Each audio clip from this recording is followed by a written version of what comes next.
Phàm là những game kinh dị xuất chúng, tất nhiên không bao giờ thiếu dăm ba cái phân đoạn tạo ra ấn tượng không thể nào phai mờ trong lòng người chơi. Tất nhiên là kèm theo nỗi ám ảnh. Không kể chi tiết bạn lại bảo Mọt Ngọc Thụ Lâm Phong ngồi không nói dốc.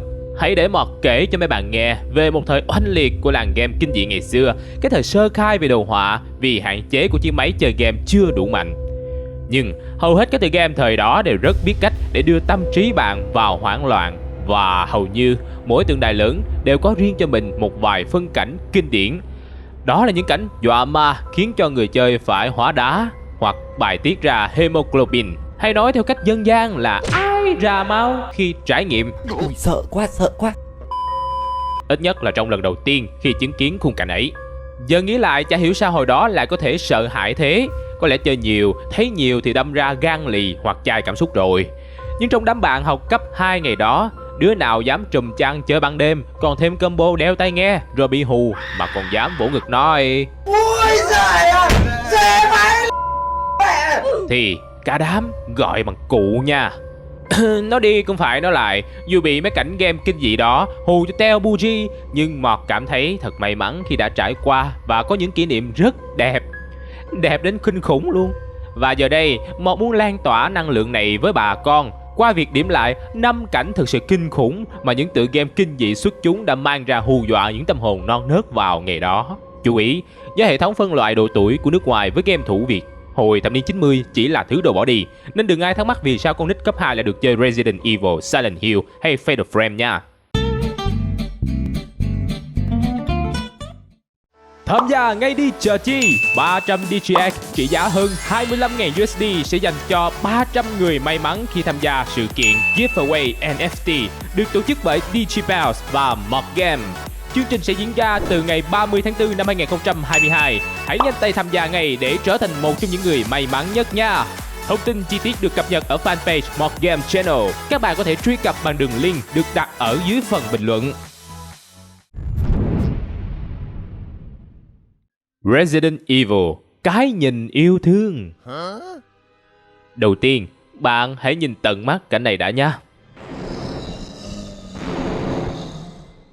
Hey, vuốt xẹp mấy sợi tóc dựng ngược của bạn xong chưa?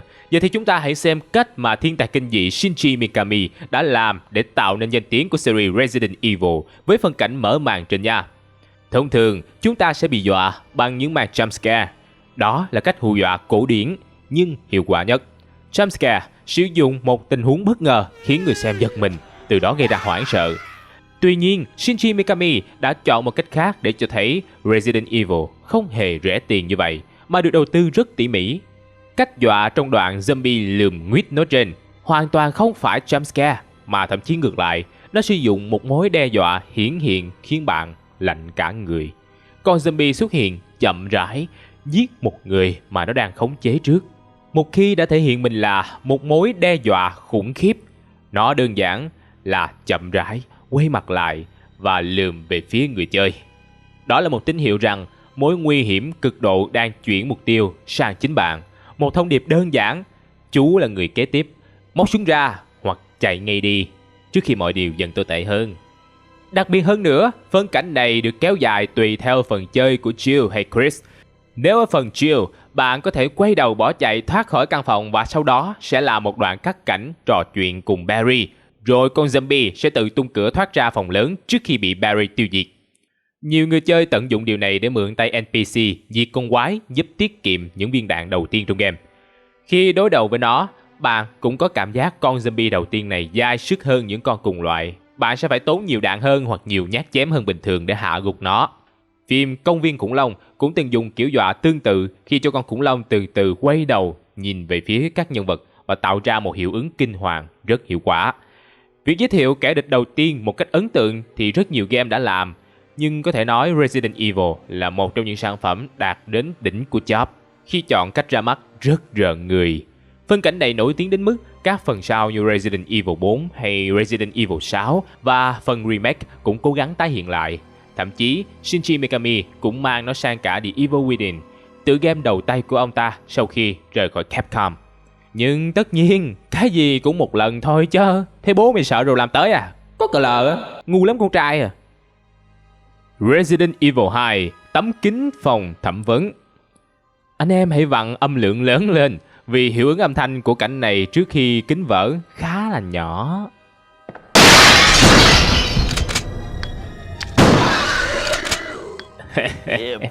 Xong rồi, ai nghe lời mọt suối rồi xỉu ấp xỉu đau thì ngồi dậy coi tiếp.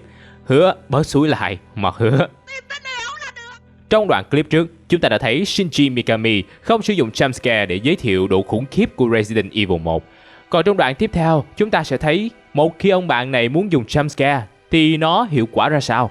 Vì đạo diễn này đã chọn một vị trí có vẻ an toàn nhất trong một khoảnh khắc không ai có thể ngờ tới nhất. Tấm kính lớn một chiều của căn phòng hỏi cung ngăn bạn nhìn thấy cái gì ở phía sau nó. Nhạc nền của game ở đoạn này khá yên tĩnh nên bạn hoàn toàn không thể đề phòng, vì nếu có kẻ địch thì tiếng động đặc trưng của chúng sẽ báo hiệu cho bạn biết trước. Thậm chí bạn chạy qua chạy lại vị trí đó nhiều lần để nhặt các vật phẩm cũng không có gì xảy ra. Tình huống này chỉ kích hoạt khi bạn nhặt thứ quan trọng nhất trong căn phòng. Khéo làm sao nó lại được để ở trên kệ sắt nằm ở trong góc. Đây là một góc chết, vì nếu đi vào vị trí nhặt key item này, bạn bắt buộc phải đi qua tấm kính trên đường trở ra. Và bum, bạn lọt bẫy. Phân cảnh này được dựng với 3 lớp hoảng sợ mà bạn phải trải qua chứ không phải là một màn giật mình thông thường. Nó khiến tất cả game thủ lần đầu trải qua luôn mất sự kiểm soát và trở nên lúng túng khi đối phó, mặc dù biết rõ cách xử lý kẻ địch đang gặp phải. Lớp hoảng sợ đầu tiên chính là âm thanh kính vỡ được cố ý làm to bất thường. Nó như tiếng nổ khiến bạn giật cả mình. Cơn sợ thứ hai kéo đến ngay sau khi kính vỡ và kẻ địch bay ngay vào mặt bạn. Mối đe dọa cuối cùng chính là bản thân con Licker. Cho đến lúc xảy ra phân cảnh này thì Licker vẫn được coi là con quái vật phổ thông mạnh nhất và khó đối phó nhất trong tình trạng vũ khí đang có. Mặt khác, bản thân Licker cũng có những kỹ năng bất ngờ cực kỳ lợi hại như tốc độ di chuyển nhanh, cú nhảy, bổ chém vào cổ có thể rút cạn HP của bạn. Chính vì vậy, sau khi trải qua 3 lớp sợ liên tiếp thì người chơi gần như chết đứng và không thể bình tĩnh để xử lý con Licker vốn cần sự tập trung để đối phó. Fatal Frame lần đầu trừ tà bằng Obscura cũng là một pha giới thiệu kẻ địch, nhưng nó lạ lắm. Ổn định nhịp tim lại chưa? Ta nói chuyện tiếp nha. Phân cảnh giới thiệu kẻ địch trong Fatal Frame 1 có vẻ cũng cùng một mục đích như Resident Evil là thể hiện ngay chất kinh dị ở kẻ địch đầu tiên.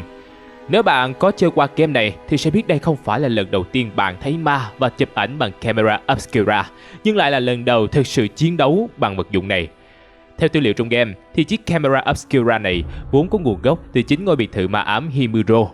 Chiếc camera vốn là tài sản của một người trong biệt thự này, nó được thiết kế với khả năng tương tác với các hồn ma. Nhưng sau biến cố trong quá khứ, nó rơi vào tay mẹ của hai anh em nhân vật chính họ Hinasaki. Người anh trai Mafuyu Hinasaki đã thừa kế nó từ mẹ mình và mang camera trở lại biệt thự Himuro để điều tra về vụ mất tích của một người quen. Sau khi anh trai mất tích thì em gái là Miku Hinasaki đã tìm đến căn biệt thự rồi nhặt được chiếc camera của anh bị rơi lại tại đó. Phân cảnh chiến đấu với ma lần đầu tiên này đã kết hợp cả hai phương pháp hù dọa kiểu từ từ như Resident Evil 1 và kiểu jumpscare như Resident Evil 2.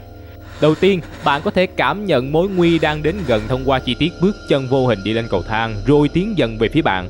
Thậm chí nó còn nhá hàng một phát để nạn nhân biết rõ ràng đây không phải là do tưởng tượng hay nghe nhầm mà thực sự có ma đang đến. Cuối cùng, lúc thời khắc quyết định đa điểm, con ma sẽ hiện nguyên hình khi đối mặt với nhân vật chính, tạo cảm giác sợ hãi cực độ. Vì bức thừa là 90% khả năng bạn sẽ cứng cả người vì sợ, nên đoạn này được nhà sản xuất làm thành cắt cảnh và theo kịch bản thì nhân vật chính phản xạ bấm máy ảnh để tự vệ khiến con ma bị choáng trong vài giây. Chính chi tiết này giúp cho nhân vật nữ khám phá ra khả năng diệt ma của chiếc camera Obscura mình đang cầm trên tay. Silent Hill 2 kỷ niệm với bạn Pyramid Head. Chúng ta hãy bắt đầu với màn chào hỏi đại ca đầu sắt này nha.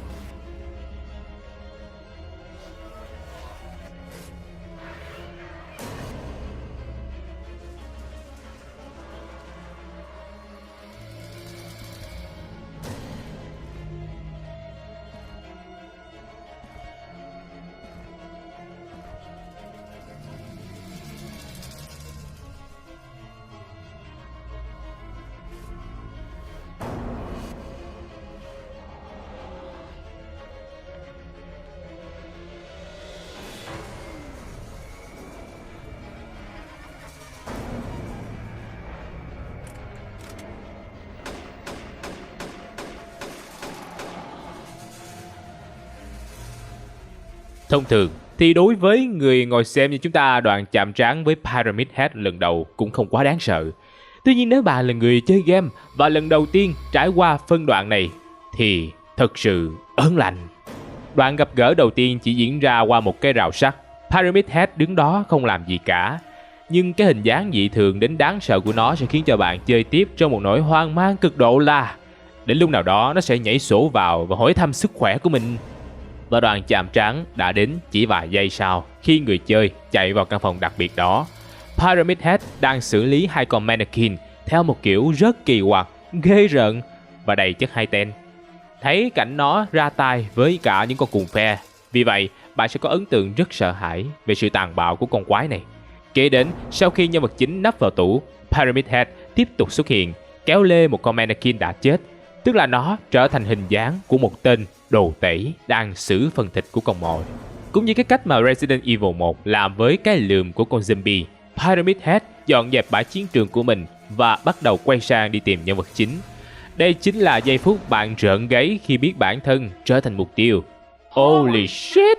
Cái tên hai tên này đã xong việc đang dang dở và bắt đầu tập trung đi săn lùng mình. Nghĩ mà thấy thốn. Nó kết hợp với sự hiện diện của kẻ địch chỉ cách một cánh cửa mỏng manh khiến sự căng thẳng được đẩy lên cực độ. Sự căng thẳng này gợi nhớ đến cảnh con khủng long bạo chúa ngửi và thở bay nón tiến sĩ Grant khi ông cố bảo vệ hai đứa trẻ, bảo chúng đứng yên bất động để đánh lừa con vật. Tuy vậy, trong cảnh này, Mọt vẫn có hai điều khó hiểu mà đến tận bây giờ vẫn không thể giải thích được. Đó là vì sao James lại chụp lấy băng đạn rồi bắn xối xả vào Pyramid Head, trong khi anh ta có thể im lặng núp lùm ở đâu đó rồi chờ kẻ địch bỏ đi. Bắn cả băng đạn không biết có hạ gục được kẻ địch hay không, nhưng lộ vị trí là chắc chắn.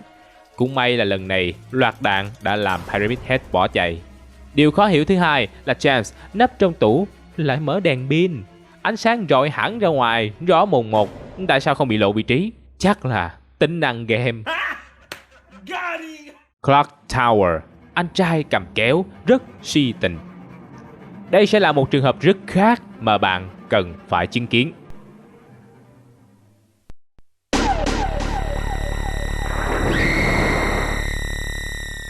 Bạn có cảm thấy cực kỳ khó chịu và căng thẳng không?